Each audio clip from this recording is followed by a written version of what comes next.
La victoire que nous avons, la victoire dans le sang de Jésus-Christ, la victoire parce que nous savons que nos frères et sœurs seront rétablis et guéris dans le nom de Jésus-Christ de Nazareth. Alléluia. On peut s'asseoir dans la présence de Dieu. Nous sommes en train de traiter les 12 types d'offrandes dans une église, sur la Bible. Nous avons 12 manières de faire une offrande. Et je fais un tout petit résumé pour le premier test, la première partie. Lorsque nous prenons la Bible, depuis l'Ancien Testament, depuis la Genèse, lorsque l'homme a péché, Dieu tue un animal, il prend sa peau, couvrir nos frères Adam et Ève. Juste après cela, les enfants d'Adam et Ève, oui, ils vont cultiver la terre, ils vont aussi aller faire aussi leurs offrandes.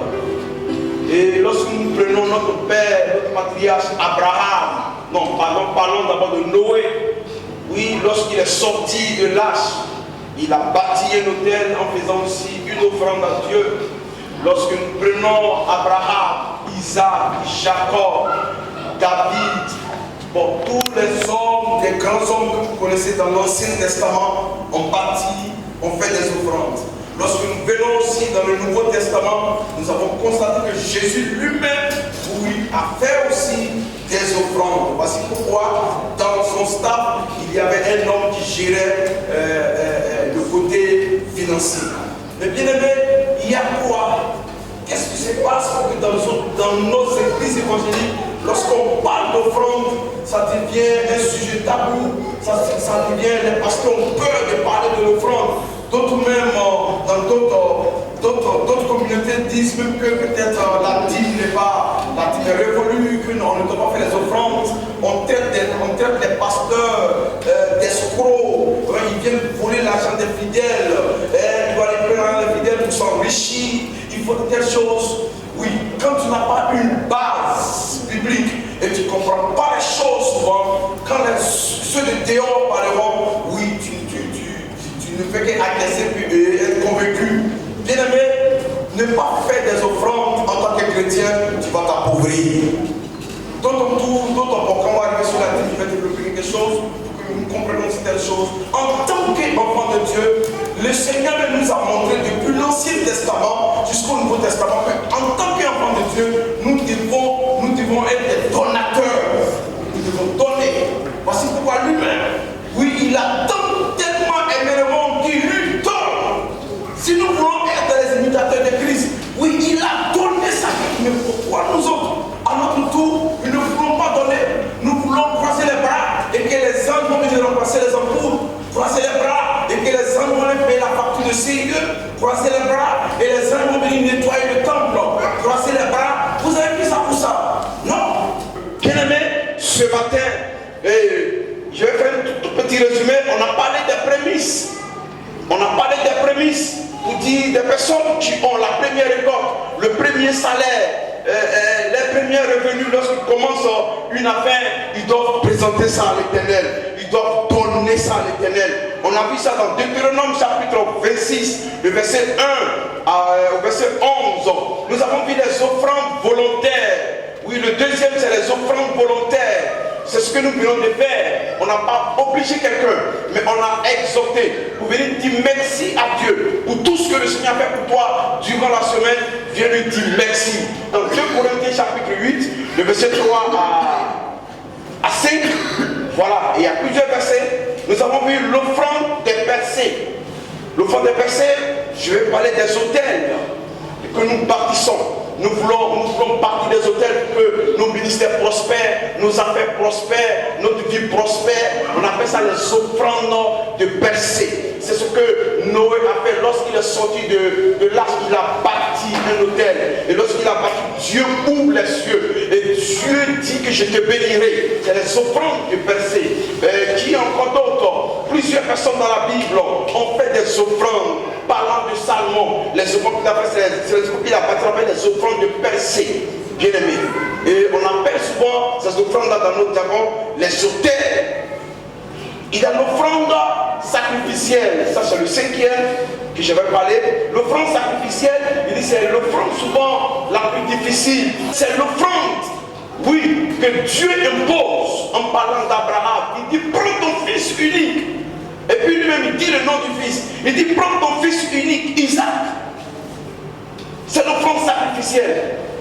Dieu peut te dire donne ta voiture, donne ta maison, ramasse tous tes fauteuils, va donner à telle personne, prends ton sac de riz, donne telle somme à telle personne.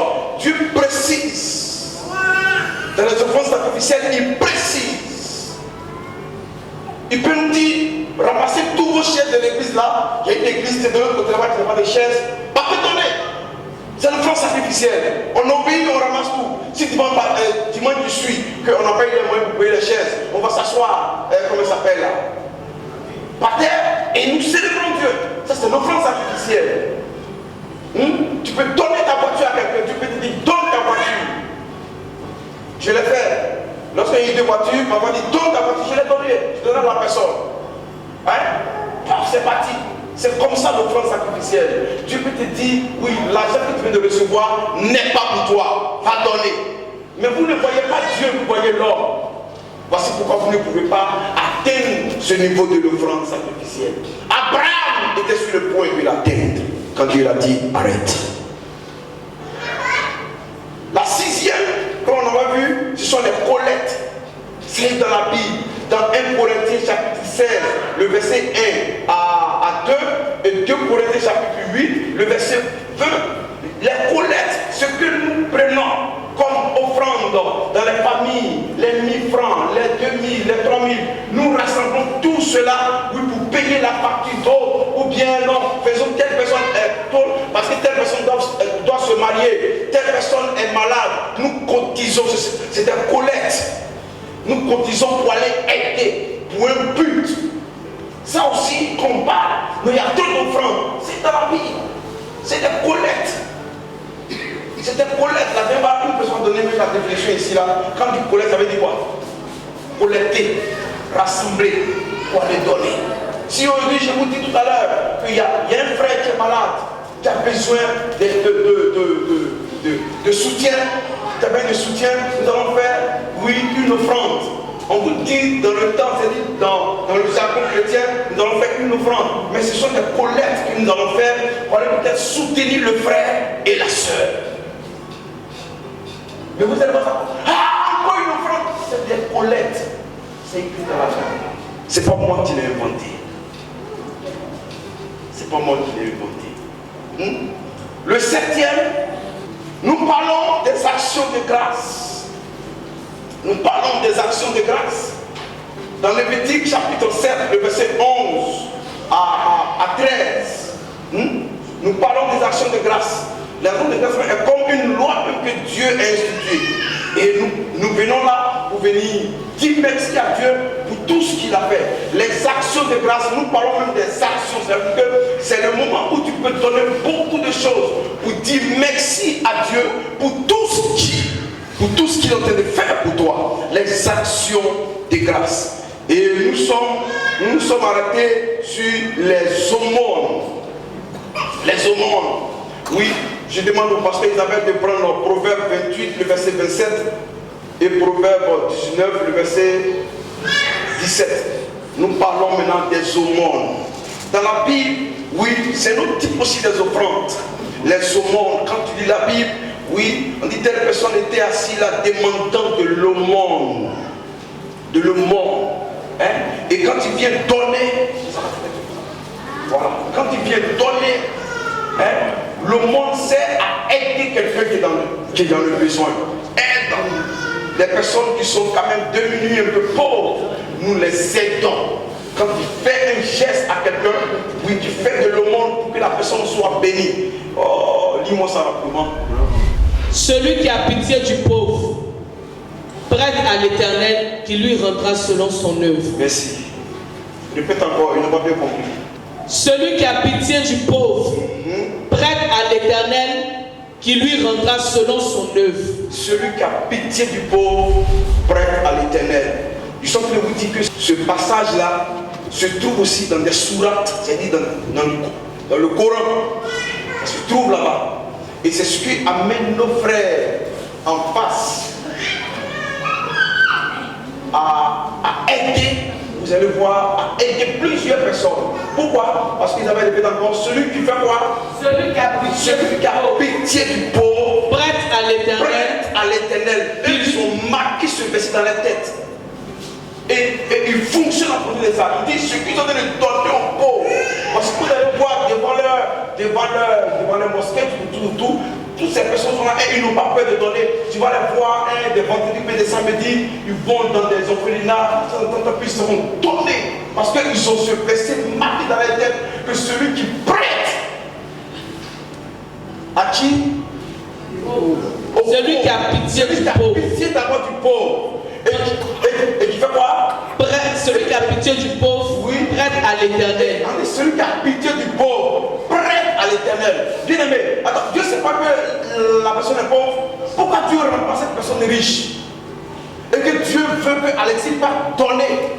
Et quand Alexis donne, la Bible me déclare que Alexis veut prêter à l'Éternel. Ça veut dire, quand il prête, ça veut dire quoi? Hein? C'est-à-dire que Alexis donne crédit à Dieu. Tu me comprends? Tu comprends ce petit passage? C'est-à-dire, Alexis donne crédit à Dieu. C'est-à-dire, quand tu as dit, bon, c'est là qu'il donne les exemples. C'est-à-dire, il donne crédit à Dieu. Ah! Lui appartient l'eau et l'argent. Tu prêtes à Dieu. Ça veut dire que demain, quand Alexis sera dans la détresse, parce que la détresse peut arriver. Quand Alexis dit, Seigneur, lui, il ne doit pas mourir. Lui, il ne doit pas tomber. Lui, il doit faire comme ça. Lui, même si le Covid est en train de venir, je le protégerai. Parce qu'il m'a prêté. Donc, en principe, au niveau de l'église, on ne doit pas avoir trop d'indigents. Alléluia. La partie de l'offrande dont on parle, c'est-à-dire le monde, c'est très important. Dans ta vie, il faut apprendre à donner souvent. Pas forcément à l'église. Allez-y dans les orphelinats. Allez-y dans des quartiers précaires. Allez-y, je ne sais pas où encore, dans les ONG ou bien SOS. Souvent SOS, maintenant, ça ne prend plus. Parce que souvent on donne là, les enfants ont fait des trucs. Hein? Comme les choses de Corona là, ils ont vendu. Donc toi-même prends ton argent, tu cibles comment ça s'appelle là, un groupe de personnes, un groupe de femmes, un groupe de veuves, et puis toi-même prends ton argent, et puis ou bien ton sac de riz, tu t'organises et tu vas donner, tenter de prêter à l'Éternel. Tenter de prêter à l'Éternel. Voici mes filles qui sont avec mes pasteurs. Oui, je ne passe jamais une journée sans que je ne donne à quelqu'un pour qu'on me dise merci. C'est important. Ne sois pas là seulement pour tendre la main. Donnez-moi, donnez-moi. Fais aussi un effort. Toi-même t'apprends à donner. C'est important. Et on vous apprend ça à l'église. Nous passons maintenant à la dîme, qui est la 9e. Ah, la dîme. Ils avaient pris Lévitique 28, le verset 30 à 32. Tout type de la terre, soit des récoltes de la terre, soit du fruit des arbres, appartient à l'Éternel. C'est une chose consacrée à l'Éternel. On dit toute dîme de la terre. Toute dîme de la terre, soit des récoltes de la terre, soit des fruits des arbres, appartiennent à l'Éternel. C'est une chose consacrée à l'Éternel. Ce qui est consacré est sacré. Et quand tu as l'habitude de prendre ce qui est consacré à l'Éternel, tu t'attires souvent une malédiction. Je ne ferai pas à peu du temps développer ce petit passage, mais bien aimé, la dîme est la 10e partie de tes revenus. Lorsque nous allons prendre Malachie chapitre 3, ce fameux verset où on dit apportez à la maison de l'Éternel toute votre dîme, afin que Dieu ouvre les cieux, comme vous soyez bénis. Des personnes sont en train de vous dîme est révolue, c'est parce qu'eux ils sont bénis. Ils font les affaires selon la Bible et selon la loi biblique. Prenons Deutéronome chapitre 14. Je vais expliquer des choses avant de voir les trois autres. Deutéronome chapitre 14, verset 22. Tu lèveras la dîme de tout ce que produira ta semence. Tu lèveras la dîme de tout ce que produira ta semence. De ce que rapportera ton champ chaque année. Oui.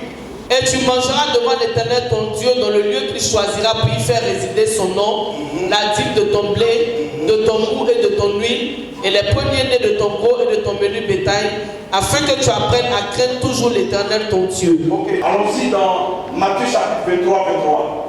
Malheur à vous. Malheur à vous, écoutons bien.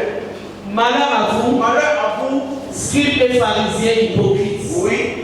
Parce que vous payez la dîme de la menthe, de la nette et du cumin, Oui. et que vous laissez ce qui est plus important dans la loi, la justice, la miséricorde et la fidélité. C'est là ce qu'il fallait pratiquer sans négliger les autres choses. Bien aimé, pour ceux qui sont à l'école, tu connais un peu la lecture. Quand vous lisez cette phrase-là, ou bien ce verset, Dieu a interdit la dîme là, lisez encore. Malheur à vous, Malheur à vous, scribes et pharisiens hypocrites. Alors, c'est que il a fait dire aux scribes et aux pharisiens. Parce que vous payez la dîme de la menthe. Attends, il dit parce que vous payez la dîme, non?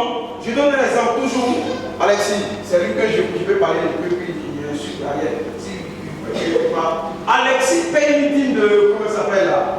De 1, 2, 3, 4, 5, 6, 7, 8, 10, 11, 12, 13, 14, 25 millions. Il paye sa dîme. Vous voyez, c'est Alexis là.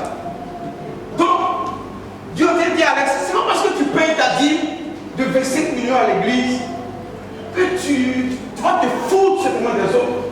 Tu seras un juif, tu vas aller dans le péché, tu vas faire tout ce que tu veux, tout.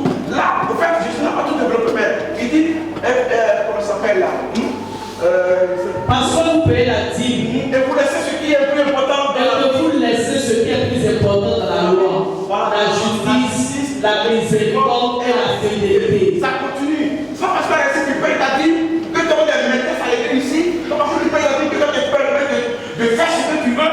Je parle comme je prends l'exemple. Jésus a dit aux pharisiens, non, c'est parce que vous payez la dîme de votre montre. Ça veut dire qu'on payait la dîme. C'est qu'on paye la dîme. Est-ce que vous comprenez ça? C'est qu'on paye. C'est pas parce que vous payez la dîme. Il n'a pas condamné. C'est pas parce que vous payez que vous allez vous permettre. Est-ce que souvent on ne dit pas ça quand on brèche ici? C'est ce que Dieu vient de dire aux scribes et aux pharisiens. Vous dites calmez-vous. Il y a aussi des choses plus importantes aussi que la dîme. Dans la Bible, il y a des choses aussi plus importantes que la dîme, la justice, la miséricorde, aussi importantes. Et vers la fin, il dit sans négliger les autres choses. On dit sans négliger les autres choses. Il dit non, c'est pas que tu payes la dîme, que tu vas négliger les autres choses. Il y a d'autres choses qui sont encore plus importantes aussi. C'est que vous faites croire que la dîme est révolue. Il veut vous appauvrir, enfant de Dieu. On veut t'appauvrir. Il dit, ce n'est pas seulement que la dîme qu'on doit payer dans la Bible, et puis voilà, c'est fini. Quand on a payé la dîme, on a le salut, donc on se permet de faire tout. Nombre 18, verset 21. Je donne comme possession aux fils de Lévi tout dîme en Israël, oui, pour le service qu'ils font, oui. le service de la tente d'assignation. Ah. Dans la Bible, lorsqu'on paye la dîme, le dixième type d'offrande, quand on paye la dîme, dans la dîme, on a la dîme des dîmes aussi que nous payons. Toujours dans Nombre 18. On peut voir dans le verset 8, le verset 26 et le verset 28. Nous payons la dîme des dîmes. Celle même qui prend même la santé de message même là, elle est là. Elle s'appelle Maman Anya. C'est-à-dire avant, tout à l'heure, la dîme qui était faite. Il dit avant même que je ne prêche, elle a enlevé déjà la dîme des dîmes. L'Éternel dit à Aaron, voici de toutes les choses que consacrent les enfants d'Israël, Je te donne celles qui me sont offertes par élévation. Je te les donne à toi et à tes fils, comme droit d'onction par une loi perpétuelle. Tu parleras aux Lévites et tu leur diras: lorsque vous recevez des enfants d'Israël la dîme que je vous donne de leur part. On parle aux Lévites qui sont dans le temple là. Nous là. Lorsque vous recevrez des enfants d'Israël, la dîme que je vous donne de leur part. Lorsque Alexis, Léa, Maman Mia, Bissier, tout le monde, lorsque nous on reçoit votre dîme là, on dit quoi? Vous en prélèverez une offrande pour l'Éternel. Oui. Une dîme de la dîme. Une dîme de la dîme. Je suis en train de dire que les pasteurs, nous devons aussi payer dîme. Lorsque les autres tribus sont venus nous donner leur dîme, nous on va prélever aussi la dîme des dîmes. On donne ça à qui? C'est là où nous partons sur nos pères spirituels aussi. Donc c'est une suite logique. Donc, souvent il y a des pasteurs, parce que c'est dit, quand dîme arrive à leur niveau là, ça ne continue plus. Et ils prennent seulement le père. Pourquoi ils prennent seulement le père? Parce que pourquoi dans le sacerdoce, il y a une hiérarchie. Père spirituel, enfant spirituel, il y a d'autres qui ont les grands-mères, tout. Le 11e, c'est-à-dire le droit d'onction. Le droit d'onction, ce qui revient du droit au pasteur, ne jouez pas avec. Ça, peut-être, je vais résumer tout ce qui est dit au pasteur, que vous bouffez, le droit d'onction. Reste toujours avec moi, va au verset 8. L'Éternel dit à Aaron: voici, de toutes les choses que consacrent les enfants d'Israël, je te donne celles qui me sont offertes par élévation. Je te les donne à toi et à tes fils comme droit d'onction par une loi perpétuelle. Comme droit d'onction. Bien aimé, tout ce qui concerne les offrandes, les actions que quelqu'un vient poser à l'église, à l'autel, ne cherchez même pas à prendre. Ne cherchez même pas à rentrer dedans. Parce que pourquoi vous allez remarquer que quand un homme de Dieu vient prêcher ici, et que pendant qu'il prêche, les offrandes que vous donnez, on appelle ça quoi? Droit d'onction. Parce que c'est à l'autel que cet homme reçoit la bénédiction. Donc tout ça, tout ce qu'on donne comme don à l'autel, vous les fidèles, ne cherchez pas à rentrer dedans. Quelqu'un nous a donné peut-être 10 sacs d'élite, c'est pour nous ici là. On dit c'est pour nous les pasteurs, ne cherchez pas à prendre, c'est notre droit, comme ça s'appelle là. D'onction. Peuple débat, changeons de mentalité sur la dîme. Et le droit d'onction, ce qui revient au pasteur, ne discutez pas ça. Ne discutez pas ça. Ce qui nous revient de droit, donnez-nous. 12e type d'offrande, ce sont les vœux. Je termine par là, les vœux. Pour vous, c'est quoi les vœux? Qu'est-ce que vous comprenez dans vœux? Quoi ça? Promesse. Qui d'autre? Oui, promesse, engagement. Donne-moi un exemple dans la Bible de quelqu'un qui a fait un vœu.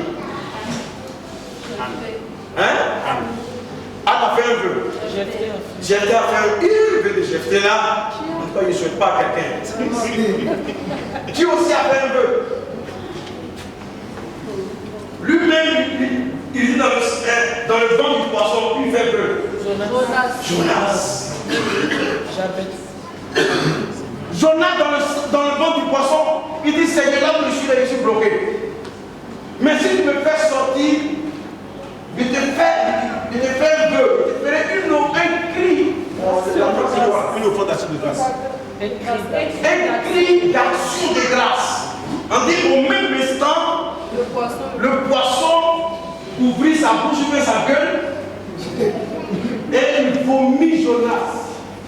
Ah, dans la présence de Dieu. Elle a fait un vœu. Seigneur, si tu me donnes un fils, je te le donnerai. Vous pensez que c'était facile pour Anne? Son premier fils. Et puis quand l'heure a été dit, va donner ça à la chose.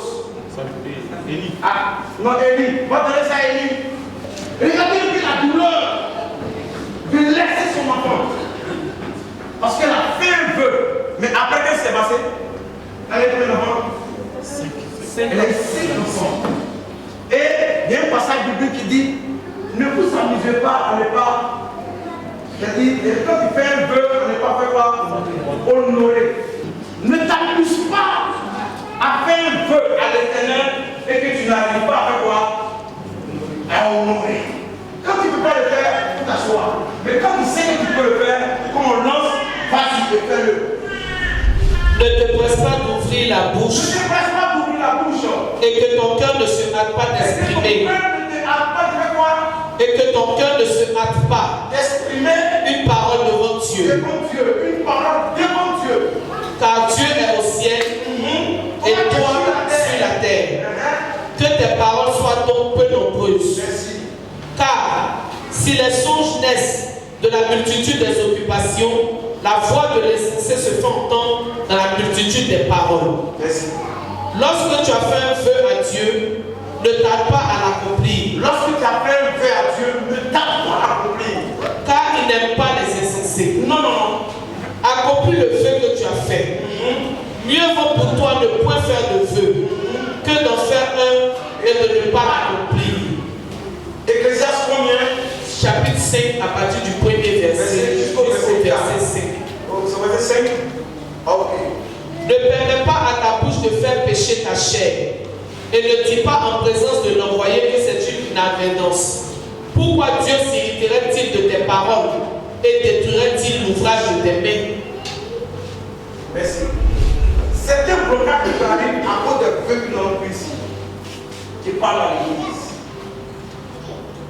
Des engagements qu'on a pris ici. C'est un problème qui arrive à cause des engagements que nous avons pris ici. Parce que c'est devant Dieu, devant les hommes de Dieu. Et nous appliquons l'huile. Et quand vous battez, vous oubliez.